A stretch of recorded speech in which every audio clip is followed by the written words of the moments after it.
টাঙিয়েছি। তো এই ছাতার নিচে বসে একটু পরে কবিতা পড়ব।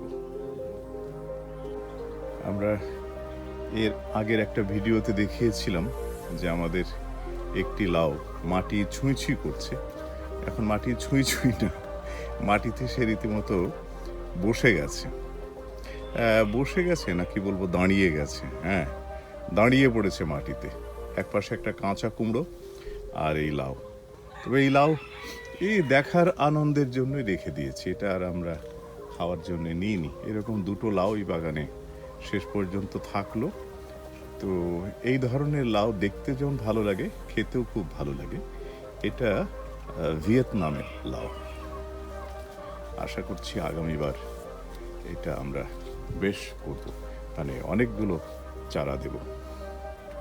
এই জায়গাটুকুর মধ্যে ছিল টমেটো আর আলু, মিষ্টি আলু। আজ এখানে ধনে বুনে দিলাম, ধনে পাতা হবে। সেপ্টেম্বর মাস তো, সেপ্টেম্বরের আজ 8 তারিখ, অর্থাৎ আমরা 45 দিনের মধ্যে এখান থেকে ধনে পাতা নিতে পারবো। অক্টোবর নভেম্বর পর্যন্ত ধনে হবে। বীজ বুনে দিয়েছি, এখন ঢেকে দেব।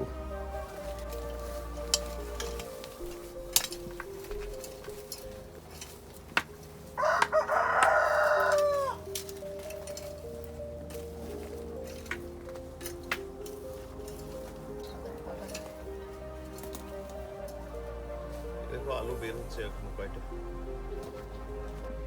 এক প্যাকেটের অর্ধেক বীজ বুনেছি, মানে 100 গ্রাম কোরিয়ান মানে ধনে। তো 100 গ্রাম থেকে 50 গ্রামের একটু বেশি বোধ হয় বোনা হলো। কত মিটার জায়গা হবে? 10 মিটার জায়গা। তাও বেশ মনে হলো যে ঘন হয়ে গেছে।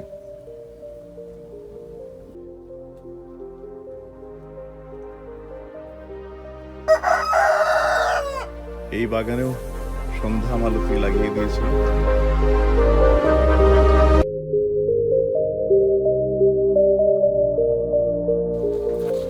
বোঝা যাচ্ছে আমি এখন ছাতার নিচে বসে আছি।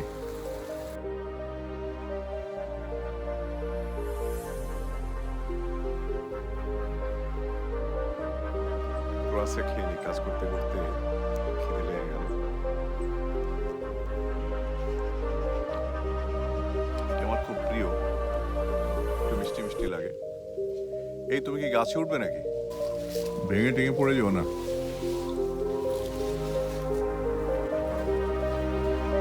আরে বাগানের জন্য একটা মই কিনে আনবো, বাদ দাও।